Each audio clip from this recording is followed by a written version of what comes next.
在这张几内亚的货币背面是我们中国建造的金康水电站，但是在金康水电站的后面却沉睡了无数位我们中国烈士。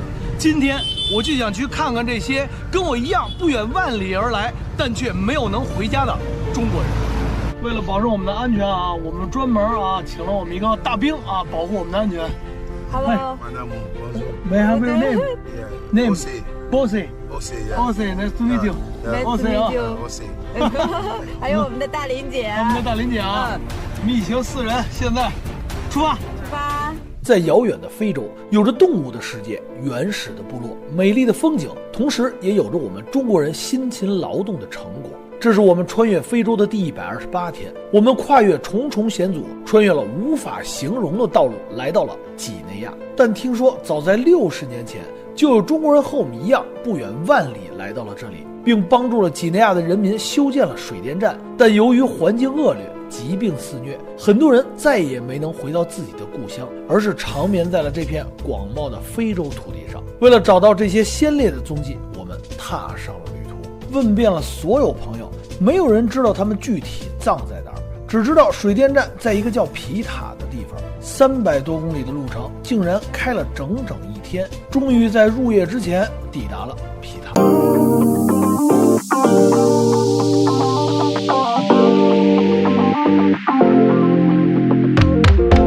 在中国呢，还有一个名字叫猫眼，它现在是这里进入。兄弟们，我们找到线索了。我旁边那个大爷好像他知道这个咱们中国人那个墓地陵园在哪儿。他是刚才说的意思。当地人。他知道咱们那个墓地在。他知道，他说知道中国人埋葬的地方。西多了吧？我以为西多了。可以啊。哎，他能带我们去吗？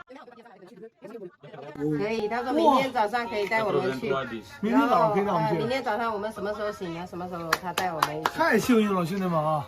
我还以为明天我们要花大量的时间去找。为什么我一定要想去看看我们中国人的这个烈士墓地？他们跟我一样是不远万里来到这边的中国人，但是呢没能回家，所以我就觉得我想去看看他们。希望我们明天能够顺利找到他们，我也希望能够这么多年能够有人记得他们。清早起床精神爽，大早上起我们现在出发去看看我们中国的烈士陵园，它到底是不是一个陵园，还是就只有几块碑和一些杂草。在来之前，我们多方打听，就连在这里居住了18年的大林姐用上了关系，都没能找到知晓墓地具体位置的人。原以为在这里我们需要花很长的时间去寻找线索，但没想到的是，酒店的看门人竟然就是我们要找的线索人。到底为什么他会如此清楚中国人的事情呢？原来在1964年的时候，他就参加过这个水电站的建设。这太有缘了吧！真的，这个真的是太有缘了，要不然我说这么深的地方很难找到。前往水电站的路非常难走，满地巨大的裂痕，深深的土沟，一不小心可能车子就会卡在其中。经过了1个小时的征程，我们终于来到了一个检查站，但在这里禁止外人进入，其原因是因为里面驻扎着一支来自我们中国的援助队。当得知我们此行的目的后，2名大兵骑上摩托带我们来到了援建队的驻地。驻地负责人李经理非常热情地接待了我们，带我们参观了他们的驻地，又驱车前往了几内亚最早的水电站，也是我们中国援建非洲的第1座水电站。我们终于来到金康水电站了，看着这60年前的伟大工程，不知付出了多少生命的代价。为了寻找到墓地具体的位置，跟着老人，我们来到了一片鲜为人知的森林。在一棵大树下，我们发现了一个无字的墓地。这个你看，这个时间很长了耶，耀阳。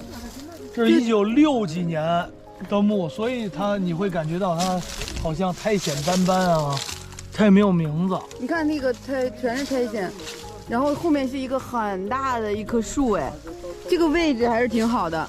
对，这个位置一看就是在风水学上讲还是不错的。有没有刀能够帮我们去清理一下，我们扫扫墓？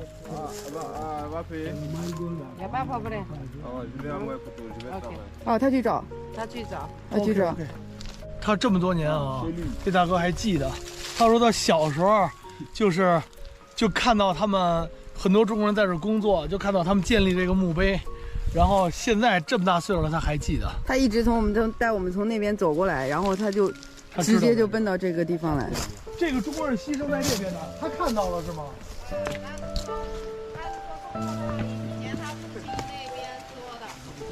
哦，我也不知道这个有没有。牺牲在哪里了？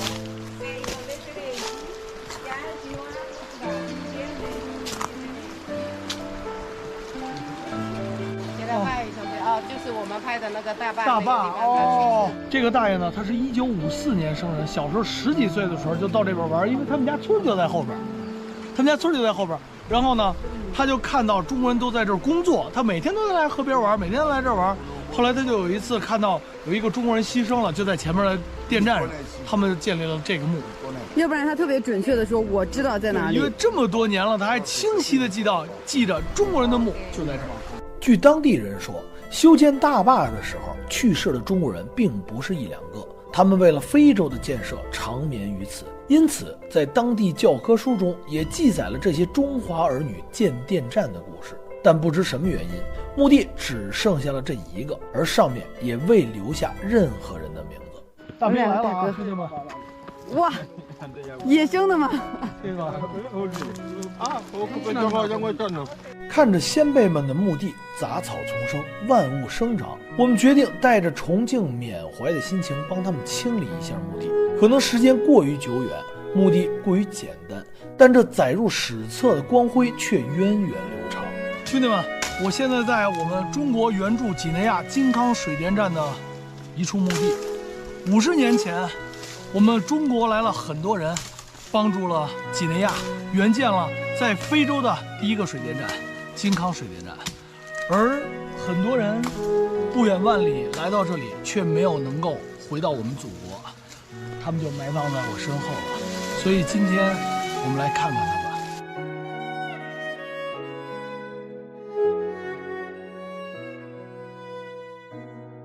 可能有人会问，开车2天800公里来到这么一个无人问津的无字墓，它值吗？可能它没有巴基斯坦烈士公墓那样有人守候访客不绝，但却以最沉静的方式载入了非洲的史册。作为一名媒体人，我就是要把这些鲜为人知的故事挖出来，让更多的人看到，其实我们中国人为了世界上很多你没有听说过的国家，都曾付出过鲜血甚至生命的代价。你们漂洋万里来到非洲，但却再也没有能够回去。愿这些祖国的英雄们